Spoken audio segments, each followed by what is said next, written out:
How do we put awareness into action when it comes to mental health? Betsy Cutler and Lisa Bonta-Sumii are going to share everything and give us lots of things to take away. And honestly, I want to get the heck out of the way in this one. I want to welcome all of you loyals to Brandi's Corner, and those are showing up for the first time. Welcome, welcome, welcome. And let's go. Let's get this thing going. So let's get Betsy and Lisa on stage so we can start what I'm sure is going to be something that will be, for me, life-altering. Mental health and awareness is something that is much in my universe right now. And so, Lisa and Betsy, I'm going to let you take it away. Let's start with Betsy, because Betsy with the B comes before L. Lisa, sorry. I got you. No worries. That's the only advantage of having the name Betsy, but whatever. There you go. Good morning, all. Brandi, thank you so much for letting me come and be a part of this, and Lisa for bringing me along. I totally appreciate that.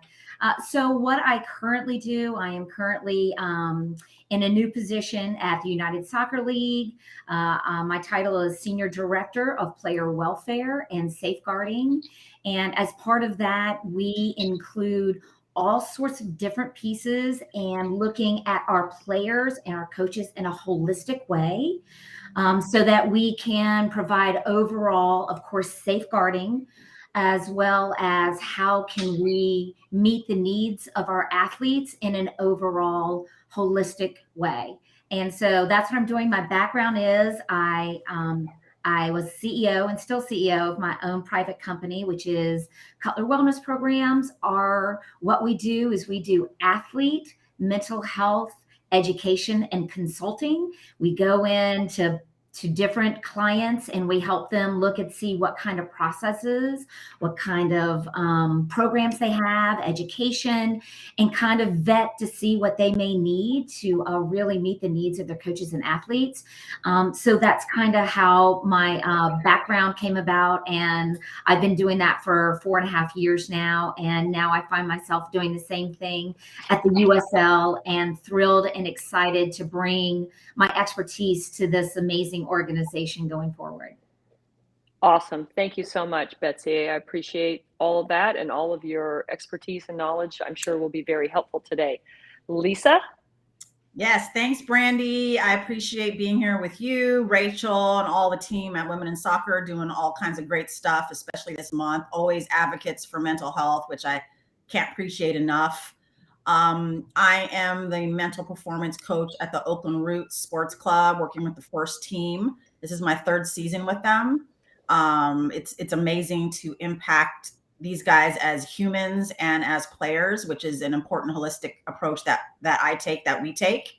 The coaches alongside that I work with on the technical team all know that if they are overall mentally healthy in their lives, in their relationships, then they will perform at their best on the field. And so for this club, this organization to prioritize an asset like myself, and I do call me an asset, which I love, says a lot about the organization and what they stand for. Being a purpose-driven club with a social justice orientation is really, really cool. We're launching, we have already launched and have had several games, Oakland Soul, our women's team, and then we do have our 510 development team as well, which I'll be able to touch both teams as well, which is awesome. With the visibility and work I've been doing with the Roots, I founded AthMindset, which is a company filled with athlete-centered clinicians, so therapists, as well as mental performance consultants. So the only reason why it's separated, because there's lots of different ways we can impact mental health positively, like Betsy does it through education and consulting and processes and policy. There's also research. There's all these other different ways. Our company does it clinically, which is the therapy, and then through the mental performance consultant. The only reason why they're separated like that, because they go hand in hand, is they're just 2 different professions, 2 different industries, 2 different ways to get certified and licensed. And that's just the jurisdictional piece. But from where I sit, they both impact the overall humans ability to mentally function similarly, and they go hand in hand. So that's a little bit about me and what I do. I love the opportunity to talk here, and so let's get it. Awesome, awesome. So as you both were introducing yourself, I already have now listed lots of questions. I have so many, and I think the number one thing we should just get to right away, so that we can be, so I can be, I'm not going to speak for everybody else on this call. They probably know better than I do. So we can have a little bit more clarity, or I can have more clarity on what exactly is mental health.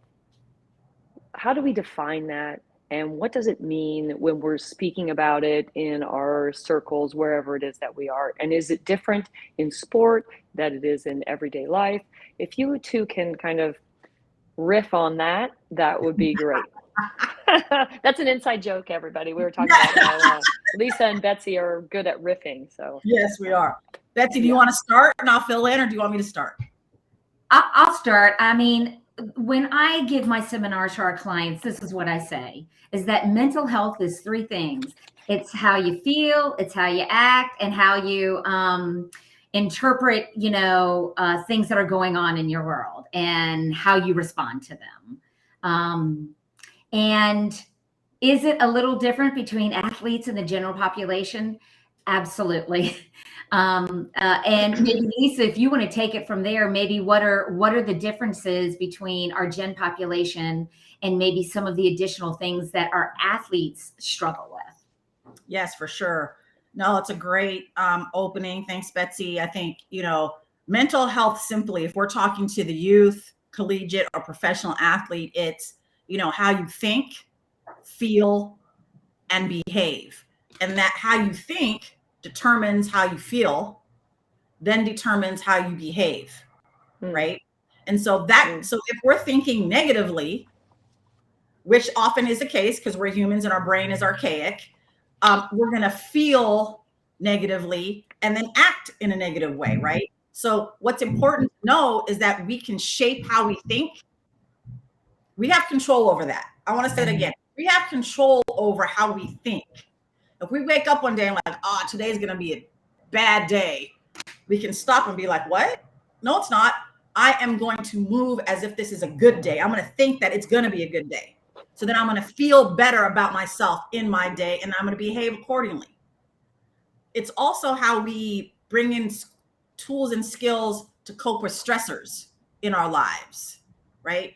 And for the athlete population, I call them a vulnerable population, not because they are vulnerable themselves all the time, but they have unique stressors that everyday folk like me and Betsy don't have. Those stressors can be like, this is my job. How do I show up to my job? How do I perform well? How do I bring home the bacon for my family at a professional level, right? I just became a dad and now I have this baby at home. How do I manage my life at home while still dealing with performance anxiety and things like that? And so it's people don't realize it's not all glory. There's traveling, there's, oh my God, so many things that impact them. Traveling is not fun all the time. That's stressful and wearing and time zones, and it's just a lot. Managing their relationships, etc. So I think there's a unique set of stressors that athletes face, youth athletes as well, collegiate. It's all different, the stressors, but a little bit different than the everyday Joe. So anyway, I could go on and on, Brandi and Betsy, but that's kind of what I wanted to kind of lay the foundation for. Okay, this is awesome. I love how it flows down. Think, feel, behave, and act. Yeah. Within that, you said a few things that I really think are key for us to remember. We are in control, right? We are in control over how we think about ourselves. So then, therefore, I can feel better about myself. Am I hitting that correctly? Yes. Yes. And I feel like that's something that I know that I have noticed myself doing. I've heard other people, if we're in a situation here, I'm going to give you a perfect scenario. I'm not a professional golfer, as you know, but I love golf. So I joined a women's 18-hole group, and now I'm playing team play. And I'm standing over a putt, which is probably not more than this. I think I'm going to miss it. Right. Yep. Yes. So now all of a sudden I feel uncertain. Yes. And now my behavior is like, I don't know if this is going to happen. Yep. And so what is it about the human brain that puts us in this I can't, I won't, I shouldn't, I'm not good enough space? Yes. First. Well, yeah. You know, Yes. it puts us there first. It puts us there first, right? Well, the brain is archaic. You know, back in caveman days, we needed to survive. And our brain was built to like make sure we're dealing with and can cope with adversity, stressors, danger, right? And so it's wired originally to be able to find the things that are going to go wrong so we can keep ourselves and our family safe in caveman days, right? So the brain remains archaic, but it wants to be optimized. So we got to give it the feedback that we want it to have to function at the level and guide us the way we want. So we're not at a deficit, or there's nothing wrong with us if we're always thinking negative. The key is that we're aware of that and that we can stop that thinking process and then shift it over. There's a cognitive behavioral technique called thought stopping. Anyone can use it at home, on the field, on the court, where the moment that you notice that you're thinking like, this is going to suck, or like, what? I'm not ready for this. Wait, hold up. I'm aware. I'm stopping it right there. And I'm going to say like, no, I'm ready. I trust my preparation. I trust what I've done. I'm ready for this. I've been here before. I know how to do this. Then your emotions are like more confident, more ready, more prepared. And then you behave in a more confident way in whatever sport or endeavor you're taking on. So I don't know, Betsy, if you wanted to add to that. No, I would just actually highlight one of a client of both of ours. And Lisa went in and met with one of the teams there, and it was an interesting exercise. She had the ladies of, I believe it was the swim team at that time, and had them go through the process of what is your barrier for performance. And I'm being very general, but so, and then she had them write down what is a phrase that you can utilize. So when that emotion hits you and the thoughts turn to be negative, as soon as you feel it, you click in your positive mantra. And when you click in that positive mantra, you've done exactly what she just described. You have changed your thought process, and you have changed the paradigm to feeling like you are subject to something, and reversed it, and now you're attacking it. And that was amazing. Go ahead. Yeah, I was just going to say that was amazing to witness that. And I felt that the swim team completely bought in to the fact that they could control their shift of thought and become the aggressor in this activity versus the responder of the activity. Mm-hmm. Mm-hmm. That is something this is so great, because this is actually a practice that we put in with our team, with the national team, working with Dr. Colleen Hacker. We didn't do it in a thought process way, but I like it because it makes it more accessible to everybody. You don't need a piece of equipment. You don't need something that's going to interrupt your day. You just need practice, I think, right? Yes. So for us, it was, she helped us in what could you do physically that wouldn't interrupt the game or the moment, that you could do in game real time, that would snap you out of the I'm losing it, or I'm not in my best space.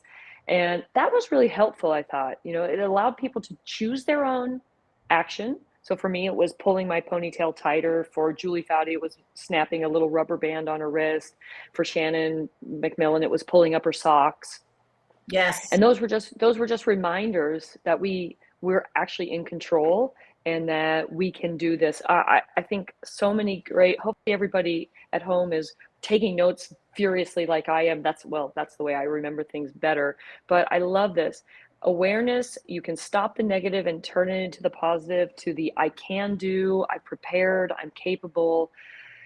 I think if we can give ourselves those self-affirmations, we can really be in charge. So you said something earlier, Lisa, that I really want to make sure that I'm hearing right, but and I want to actually put it out to everybody. We're talking about the athlete space mostly, right? We're talking about soccer players specifically, perhaps today, but you spoke about swimming. I really feel that we all are athletes in whatever realm we work or live, because there's physical tension, there's mental capacity that we have to deal with, we have at home. So we kind of all are, no matter where we work, whether we're the person on the field or person in the office. I feel like we're using athletic muscles and exercising athleticism. So for those of you listening, I think all of this pertains to you. This is not like the select few. Maybe we might be talking about a professional in a soccer team, but you're a professional in your space, and that to me counts too. So I want to make sure everybody feels like No, for sure. They're in. I love this. I like this. So I would say one piece of homework for everybody today already. You've already gotten us to actionable items, Lisa and Betsy. Thank you. Is pick your phrase. Pick your phrase. What is the phrase going to be for you that's going to help you in that moment when you're having either kind of the slight dip, you're not feeling your best? What is it that's going to bring you up? If you want to share it in the chat because you think it's so awesome, we would love that. Yes, we would love that. Yep. Yeah.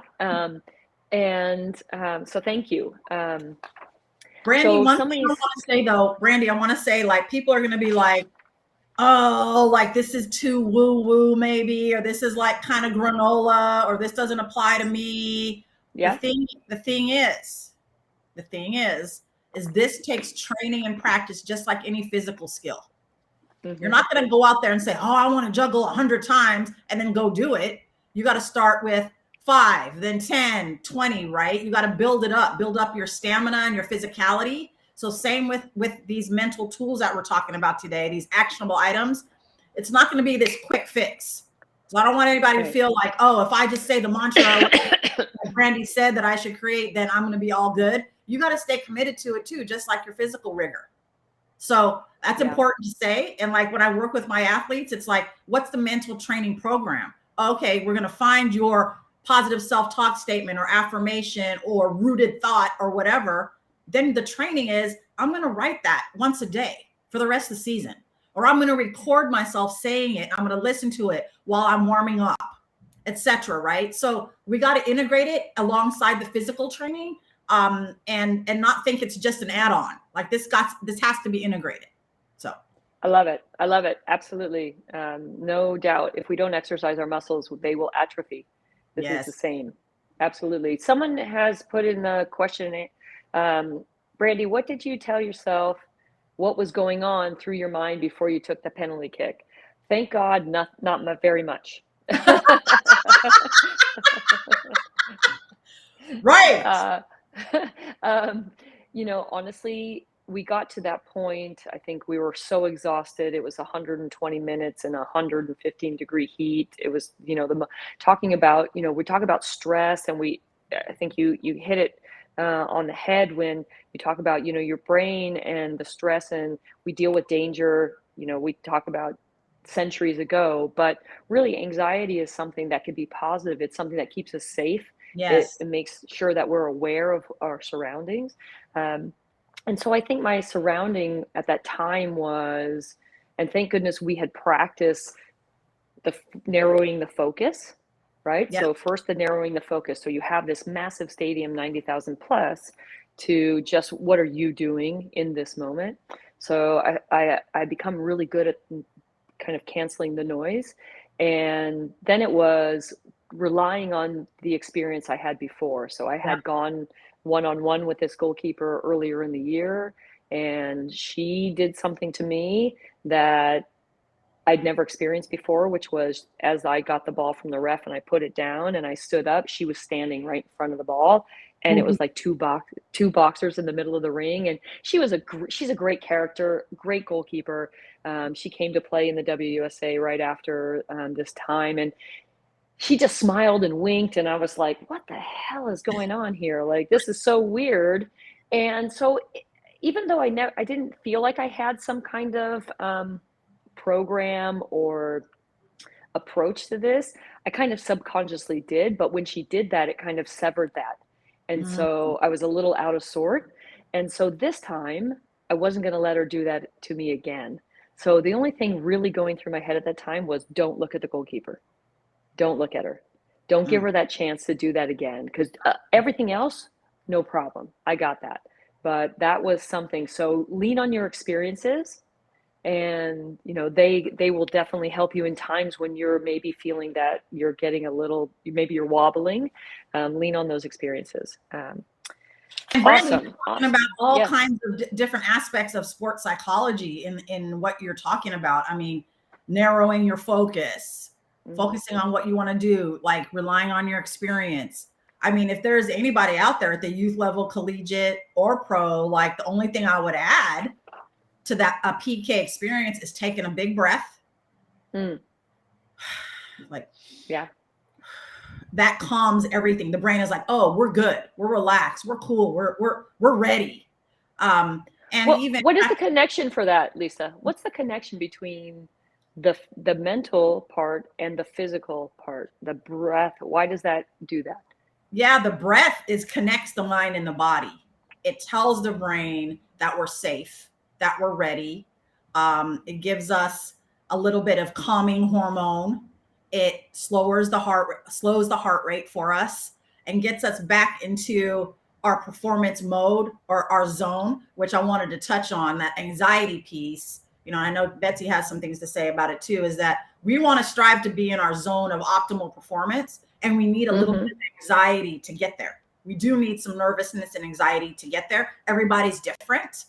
So we want to stay in this, but I'm going like this because it's like an inverted U type situation. And we want to be in that meaty part of the U. If we need to get invigorated enough to get there. And then we need to realize that if we get too invigorated or too anxious, it's going to take us over the edge and outside of the zone. So knowing what we need to do to bring us back in, if that's a breath, if that's pulling up our socks, if that's doing our little, our cueing, which is what that is, then that's the important piece. So I just wanted to say that we want to welcome anxiety. We don't want to be like, oh, I'm feeling super anxious. I'm like, well, then what? But maybe the self-awareness, do you know you need to have that to be here?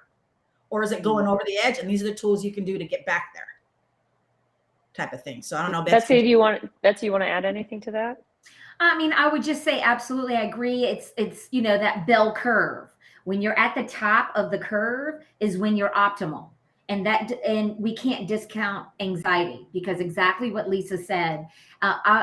My mom was not a clinical psychologist, but she always said when I performed, anxiety is good for you because it brings you focus. So we have to utilize it. And like Lisa said, you can't discount it.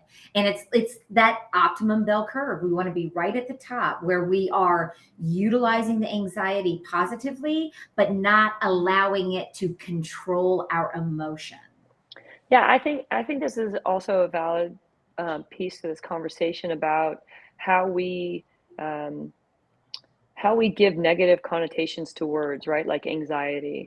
And I think again, just going back to the beginning, this was not intended, but I think this control piece of how do we feel, what we're about to do, how good we are we capable, knowing these things about ourselves does take practice. And I think learning that optimal arousal area is really something that we will learn while we are training. Lisa, like you said, we're training ourselves to have better thoughts, to be in this better space. And again, it's not going to come right away, and we're not going to understand what that optimal space is. And that's why making mistakes is okay, right? Absolutely. That's why making mistakes is so okay. And that will help us get and be able to find that regulation of where we are and where we should be. And own that. Then we have to do this. We have to do this in that space. I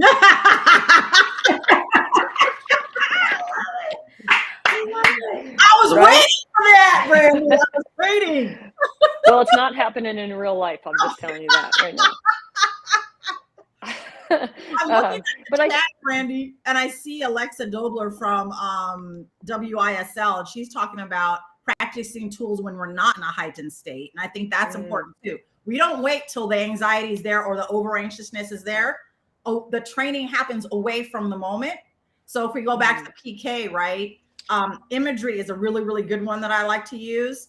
Like, you imagine with all 5 senses how you want the penalty kick to go, how we want it to go. Even if there's a moment of adversity, like the goalie coming up and winking and smiling at us, like that's a moment of adversity. What are we going to do regardless of her? We're going to push her to the side and still be there. So bringing in all our 5 senses, seeing, hearing, tasting, smelling, not just visualization. That's like 1D. If we want to level it up to 5D, we bring in all the senses. The brain likes that detail. And so doing that away from the moment is also very, very impactful. So thanks, Alexa, for that one. I was going to say, so Lisa and I built a document that it's called Building Resiliency. And page 5 of it, of the 5 stages, is where you actually go back after you've had the feelings, after you've had that experience. Generally, we're talking about athletes, so on the field of play, but it could, absolutely interpret to life as well. But you go back and you think, when you're sitting over that putt as an avid golfer as well, and Brandi, I can give you some hints in team play. Yeah. Okay. But you're there on the 18th hole, and you can take the tournament by making this 3-foot putt, and you miss it, and you don't, and so you came in second versus the champion, and that is going to eat at you for days and potentially longer, which we hope not. But if you do the 5th step of the resiliency training, it tells you a few days later, you're going to stop and you're going to look at that situation from a third party view. Okay, what happened? What was the situation? And maybe what could I have done to have maybe changed my thought process when I was in that moment? Because when you're in that moment, you're absolutely not going to be able to do that process. You have to do it away from the experience. And then it becomes, and in our document, it is actually a written exercise, and where you have to go in and where we implement a lot of what we've talked about already, and you implement that. And so then you have your mantra, you have your thought process, you have your visualization, and then something happens and it maybe didn't go the way you did. You take 2 or 3 days away, and then you go in and process it. And then you can edit that experience, edit your mantra. And so that the more you keep working on that, by the end of the season, if you're a collegiate golfer, you would think, okay, I'm in my conference final. I've got this. Been there, done it. I'm good. I got it.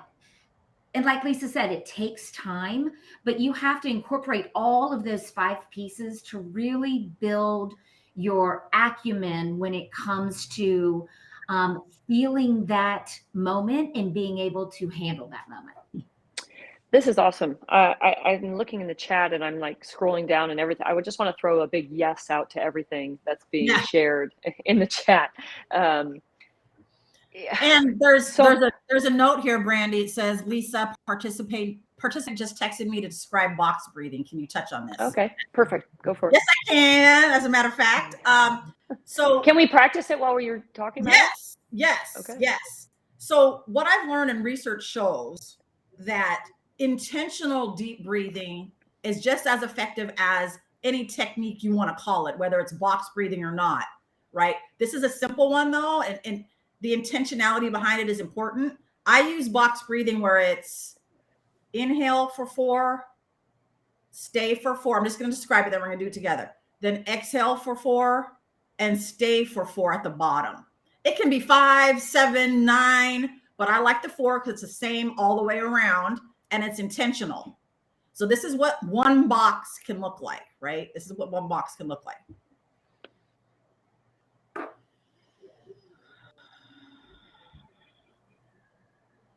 See how slow that is? That's one box. We can do that before we do a penalty kick. We can do that on the field. We can do that before we do a speech at work. We can do that before we have an important conversation with our kid. We can do that anywhere.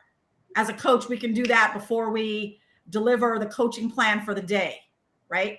But if we do the training away from the moment, we can do like maybe 3 or 4.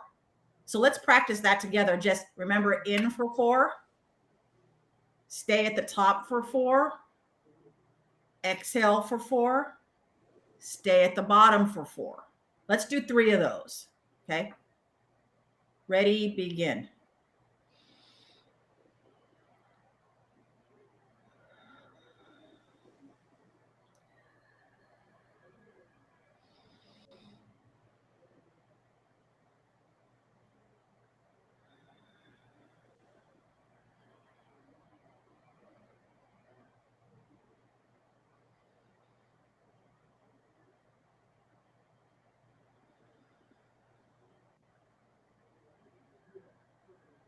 Now just make a note of like how you're feeling. Just be aware of how you're feeling physically, emotionally. It's an immediate impact, I'm sure. You can put it in the chat, share with us how you're feeling. But I know that I'm feeling like more present, more calmer. So I agree with Alexa. I feel lighter. Yes. I feel lighter when I do that. Yes, Adrian, it worked immediately. And Carly Richardson, who put it in the chat originally, she and I traveled to Jordan in February for a women in soccer exchange. And I talked about it there when I did some of my speaking. And she's like, that's the best thing that I learned at Jordan. I use it now. I'm like, yes, girl, do that. So thank you, Carly. Thanks for being here. Okay, so we are 40 minutes into this wonderful conversation, and I've asked one question from the list that I have, and look at what we've done. This is amazing. So I'm going to get to question number 2, and that's how has the role of sports psychologists changed or evolved, and what is it more so now than maybe what it was then, and how is it being implemented in today's environment? Well, I think I'll start with that because that's actually, as Lisa knows, one of my pet peeves. I think it really started, the whole colloquialism, the vernacular really started around, I think, Tiger Woods like 20, 25 years ago, when he introduced the whole concept of having somebody teach him performance enhancing techniques and tips and that kind of stuff. And it was from a clinical psychologist. So it became, sports psychology. And in its basic form, that's exactly kind of what it is. It's using psychological techniques to help you to perform better. What happened is that after those, there was a number of people that use the term sports psychology that were not clinical psychologists. They were going in and helping athletes reframe how they could perform better. Not that that's a bad thing. That's a great thing. But terming it sports psychology then became people calling those professionals sports psychologists. That's where we run into the issue, is that a sports psychologist is somebody that has trained in psychology and then added the certification of that sport performance piece. So I feel it's very important for us to delineate, just like Lisa did in the very first conversation she had. And that is that there is a delineation between therapeutic interventions and sport performance professionals. And actually, the Applied Psychology Association has really taken a forward-thinking position on that. And within the last 2 years, they've really tried to separate them. And there is a whole full training that Lisa has undergone, and that you get credentialed and certified as a certified sport performance professional. And like she said earlier, that here's the reality is that you cannot really separate them if you're talking with an athlete, because the reality is one athlete may be having issues at home and it affects their performance. Then you could have the opposite. Someone who's having performance issues in their field of play is affecting their home. And so the reality is that understanding what is that underlying issue will help you give guidance into which pool of professionals you need to seek help from. Like I said, absolutely. Does your performance on the field affect at home? Absolutely. And reverse.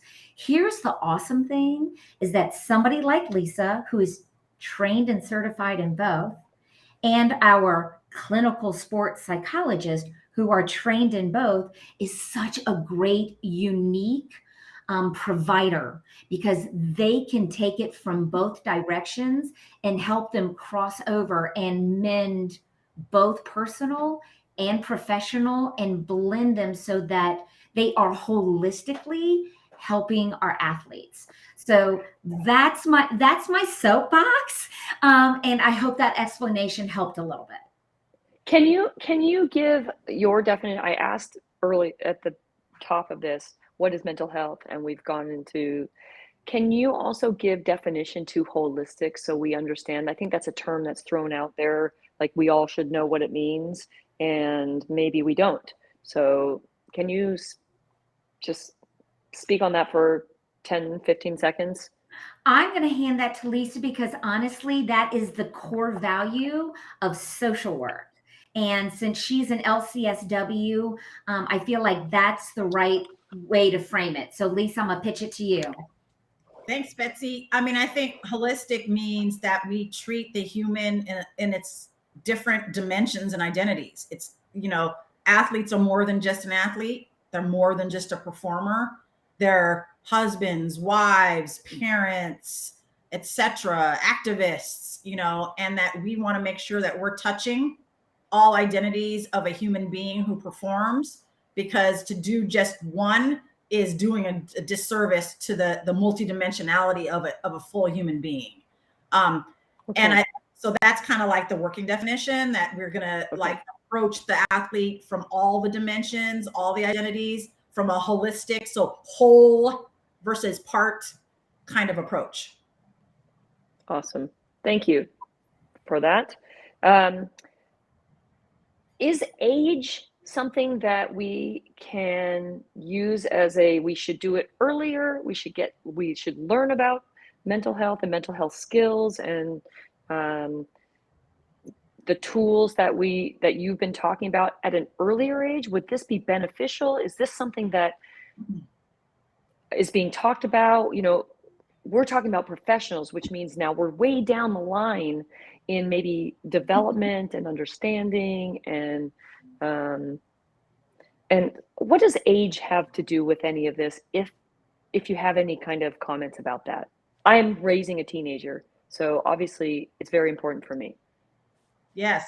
I mean, I'm raising an 8-year-old and a teenager. Betsy has grown kids, but I think if we're parallel it to physical health, we're learning about our bodies at a very early age. We're learning about different parts of our bodies, how we use them. I mean, in preschool, we're learning about our eyes and our nose and our mouth and where they are, right? So why wouldn't we at preschool learn about our mental health? And that can be very simple, like how to breathe, how to say how I feel, how to point to a graph of emojis with different expressions and point to how I feel. So feeling and thinking are, again, remember, the core tenets of mental health. So I believe the younger, the better.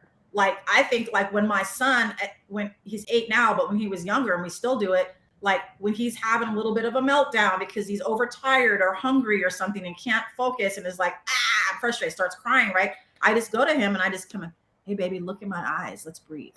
Just do this, baby. And then I give him a hug. We sit for a little bit. And then we might do another breath. I'm like, hey, baby, what do you need right now? I'm hungry. I'm like, well, let's get some food. He's able to then say what he needs. So from my perspective, it's as important as physical health. And the moment that we're teaching about that, why not bring in the mental health? We're not compartmentalizing who we are again, right? That's part of the holistic piece, and we're valuing it just as much. So that's a long answer, but I think the earlier, the better, in my opinion, and doing it age appropriately, though. Yeah. And I love, if you realize, Lisa just taught him the technique she taught us at the top of the hour. Yeah. She forced him, she helped him train him. We're going to do a thought stop. And then she introduced breath, and then she recirculated and had him articulate where he was, what was going on with him. For me, absolutely. I think the younger, the better. And obviously there is age appropriateness, but I'm not going to speak for Lisa, but I can speak for me. I am a PFLAG mom. And a lot of times our LBG. What is that? Wait.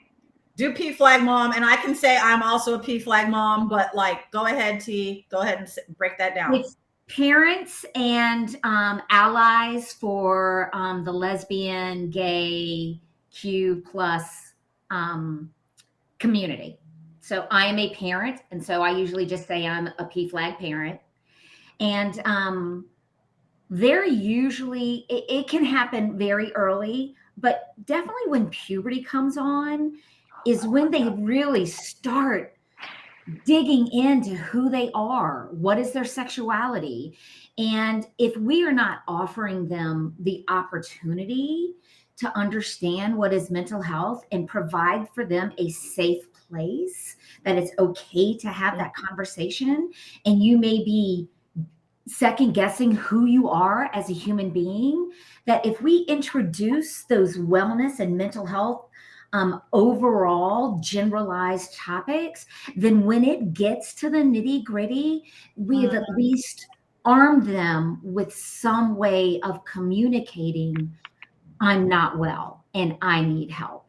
So that's just an example of if we can integrate that kind of wellness and mental health conversation early on, when it gets to the really tough things, then they at least feel like they have a soft place that they can come and have that conversation with. I so needed this conversation about 15 years ago. Just, as a new young parent, sorry, I misspoke. I wasn't young. As a new parent,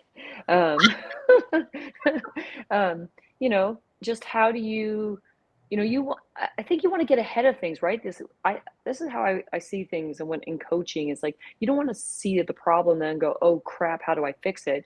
You want to be proactive, and things are going to come up, but what do you have that's going to be able to be your safety net or your security and say, oh, I can do this in that moment, and now I know I can turn it around or whatever. So thank you very much for that. That is critical. And I think that, that kind of is the bridge I needed to get to the idea of, we're in women in soccer, and some of us are coaches. And so for coaches, I think this is something, because we're judged as coaches on the winning and losing of our teams, right? What's the score on the board? Are we winning championships or are we not? And sometimes I feel like there's not enough time in our training. If we're club coaches, we have to wear 17 hats. I would like to call to action. This is a little bit earlier than I wanted to. Clubs, if you're an administrator in the club, or if you're a director of coaching in a club, if you can just share this with everybody. Like, I think we need coaches to do what they do best. And then let's get someone to help, like Betsy and Lisa, to do the things that either we're not educated about, we don't have any kind of degrees or licensing about, and therefore we can work on the things that we're really good at over here, and they can come and help us with these things. And so when in practice, if we're having this moment where it feels like crisis for this young person, we can take the moment. We've practiced it. They've practiced it away from the moment. Now they're bringing it into the training environment, and now they can utilize it. So that's the call to action for me. That usually comes at the end. That's for everybody out there. So Lisa, Betsy, thank you for bringing that up, offering that safe space. But I think we need to separate what the coach really is there for and what people like yourselves do. I think that's critical. I want to add to that. I was going to jump in, but you go ahead, Lisa. Yeah, and you, Brandi, Betsy, after. But like, I think that what we need to learn is that, and Betsy can take this further too, is that coaches are human beings. We treat them holistically too, that they are performers. I mean, Brandi was using, we're all athletes, we're all athletic, right? In sort of the performance psychology of things is like coaches are performers. And part of the certified mental performance consultant's role, and that's what I'm like an exam away from getting those extra letters, but like it'll be what it is we coach the coaches to understand their own signs and symptoms of burnout, to understand how to take care of themselves and their own mental health, and how they can coach their players with some of these simple tools that can make a big deal, like even just setting a team goal for the season, and then everyone setting a process goal for themselves about how they're going to contribute to that team goal being met. So things like that can happen. That's not like diagnosing or like talking about depression or eating disorder, which is where, you know, other professionals like myself and Betsy can come in. But like simple things that can give them a sense of agency and control over their team culture is also really, really cool. So anyway, I just wanted to put that in there, that we do not want to neglect the coaches, that they have a big ask in front of them. And so like we want to prioritize the mental health of coaches and how they understand mental health for their players as well. So Betsy. So we also do coaches seminars. And when we go into a client and do a coaches seminar, we always advocate to do an athlete seminar too. And let me tell you why, is that we go in and we give the coach permission to take that block of clinical care off their shoulder and put it on a shelf, because and it's exactly how we say it, because you do not have the initials behind your name to even take that on. Beyond that, as a coach, you are the CEO, the timekeeper, the travel planner, the, like you said, 17 other things. They have so many other job duties. They absolutely cannot take on a clinical therapist job. And by the way, hey, you don't have the initials behind your name. But the reason we want to talk with our athletes is because our athletes sometimes have expectations of their coaches to be that, and that's not appropriate. So we like to give, within back-to-back days, seminars to our coaches and tell them, take that block off. That's not your job. I am giving you freedom to have to do that. But then we have to go and tell our athletes what's appropriate to ask of their coach, and that, hey, they don't have the initials behind their name. So that's not what they're there for. But then we usually take it one step further and we go, oh, hey, athletes, you don't have those initials behind your name either. So you don't need to be a clinical therapist for anybody on your team. But we do articulate to both groups. Does that mean you just don't do anything? Absolutely not. You still are in a role as a teammate and as a coach, that you want the best for your teammates and for your athletes. So it is your job to help them find what they need to support them. And then when that is found, you don't brush them off and be done with it. You have to engage in them, even if it's just once every few weeks. How are you doing? What do you need? Any other support from me? And so that's what we give when we give the trainings, is that we want them to know that our athletes' expectations of coaches are probably up here. Coaches' expectations might be down here. And what we like to say is that we're modulating it so that they're on the same page of the playbook. This is awesome.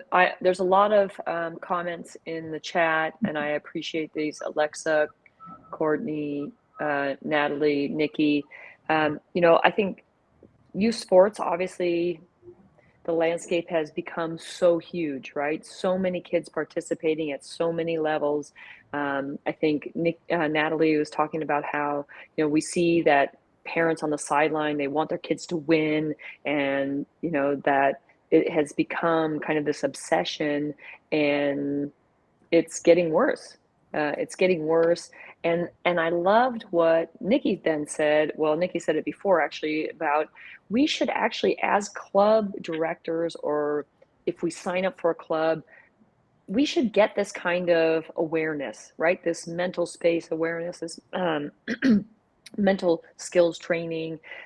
Let's put the parents through it. Let's put the coaches through it. Let's put the players through it. Let's all Mhm. understand, like, this is the whole person. We're not talking about what's the score on Saturday, and then we go through a few practices and we expect a score on Sunday. And then this is like the whole person. I'm really grateful, Lisa, for you and Betsy talking about this whole person, coming to, what's happening in our personal life versus what's happening in our school life or in our soccer life or in our relationships life. And the better we can at a younger age recognize that emoji and say, that's how I'm feeling, and then have some kind of action that says, okay, in this moment, this is what I do. I do this breathing. And now I can start with a better mindset, how I feel, how I think, how I feel, and then how I act.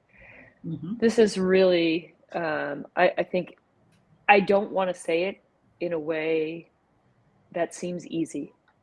It's not easy, but it can become practical if we do put it into that training space that you were all talking about. Like, I think that is really, really important. If every club could have a mental health professional, as Courtney, you're saying, how do we as mental health professionals integrate into these spaces? Sign up to volunteer. I don't know. I mean, that sounds like that could be something. Maybe clubs should put out, hey, we're looking for volunteers. If somebody's out there, I don't even know how your space works, Betsy and Lisa, in terms of, what is appropriate for professionals like yourselves to volunteer for, but maybe that could be something. If you're a parent, that's going to be a difficult thing because, like me, being a parent and a coach, if you're having your kids in the same space, difficult. So you don't want to be that person. But I think if we're all a little bit more aware, we're doing practice, we have a really great opportunity. Okay, we are almost at the top of the hour, and I cannot believe how amazing this has gone. We need like 17 more Brandy's Corners to capture everything that we haven't covered. And to anybody out there who feels that I didn't get to a question, I apologize. Perhaps if Lisa and Betsy are accommodating, and I know time is valuable, maybe there's a question you have that you can throw out to them and they can answer to you on somewhere else, other space. Let's do this as the last one. How do we get ahead of mental health before it gets to the point where we're like, oh my gosh, it's critical mass? I'm going to always say it's education. Okay. And this is what I say when I give to both. We do parent ones too, but when we talk with our coaches and our athletes, specifically our coaches, because one of their big struggles is how to have a mental health conversation with their athletes. And what we try to tell them on our seminars is that we have ways for you to do that. Pull up a scale. Like Lisa said, depending on the age, maybe it's an emoji chart. If it's high school or higher, then we have the wellness scale. And pull that out. That's just your first start. Hey, this is I'm struggling. This is I'm thriving. This is that kind of thing. Tell me where you are today. Get a text chain going with your athletes. Say, how's everybody doing today? Just throw me a name, throw me a word. And if we have our coaches feel more confident about asking those questions and maybe understanding that, yeah, they're not the professionals, so they don't need to worry about that. Here's what we always say is that coaches, if you crack the door open, you don't have to push it open. Just put that little crack. Just making a simple conversation, a simple statement, you will be amazed how the athletes will walk through the door. They will open it themselves. You just have to let them know you are a safe place, that crack is open, and if they want to walk through it, you are there to help them. I think for me, I think for me, it's prevention, right? Prevention, just like we do with physical health. We want to hit it before it becomes a challenge or an injury or a crisis, right? From a physical standpoint, why don't we just talk about it the same way from a mental standpoint? So we're always starting from 101 or from the ABCs of how am I feeling today? How do I want to feel? What are my thoughts that are guiding that? Like going back to real core values of thinking, feeling, and behaving, knowing we can impact it. But we don't want to wait, because our mental health is here all the time, just like our physical health. It's just where we are, like Betsy said, on a continuum, and that we have control over, where we are day to day, week to week. I think that's important, that mental health is not mental illness. It's not synonymous. It's not the same. Mental illness is like clinical depression, clinical anxiety, clinical psychosis, eating disorders, personality disorders. That's all stuff that I'm trained, and clinicians are trained to prevent and treat if they're there. And even if you have a diagnosis, you can still be mentally healthy within that diagnosis. That's not a death sentence to get a diagnosis. People think that, but there are so many high functioning folks out in this world living with mental illness because they have a program to take care of themselves. Just like someone with diabetes. If you have a physical health condition, you get a diagnosis. Okay, it's not a death sentence. Like, okay, this is what I need to do for my health, eating, blood sugar levels, testing. Same with mental health. This is what I need to do to stay healthy. So anyway, again, I could go on and on, but prevention, it's never too early. Awesome. I'm just noticing something in the chat. I want everybody to, if you could please, Pip has put out a question to get some feedback. The survey doesn't take very long. We would really appreciate it. We want to make sure that we're getting to things that are important to you, that you're being heard, and that we're sharing what is of the moment, top of mind. So Lisa and Betsy, we're over time, and I want to just say thank you so much for what you've given today. We didn't even get to yellow card, red card, Betsy. This is like, I wanted to get to that so bad, but you've been just remarkable. To me, I feel like it's like food for the soul, right? We need to be able to practice these things, and to say, as coaches or parents, we're all right. We're all right. And we're going to have things. And that is okay. Taking the breaths and calming our mind and knowing that we are in control, and we can have control, and we do have that ownership, is really important. So gosh, thank you all so much. And Rachel, thanks so much to you and the women in soccer team for always providing, I think, the best people that we can have conversations with, and that we all walk away feeling like we're armed with some tools that can either help us right now or will help us as we march forward. So thank you all very much. It's been a great Brandi's Corner this morning. Thank you so much for the opportunity. I did tell Rachel that I did forward. We have a free athlete mental health link mobile app. Okay. And people can download that. There are functions that won't be accessible on the free one, but trust me, the free one is great. It has, 911. It has eating disorder hotlines. There's more than 20 national resources in there that are at our fingers touch away. AthMindset is in there. And I will forward through this conversation. I will absolutely forward our signs, our athlete signs of burnout and mental health warning signs poster. Okay. And you guys can Awesome. disseminate that. And also I will forward the parents conversation starters. Awesome. Yeah, but you can stay tuned for all of that in a follow-up email from us. Thank you all. This was really incredibly impactful. Appreciate it. Thank you. Yes, thank you so much. Have a great rest Lisa of your day. and Betsy. Yeah. I love it.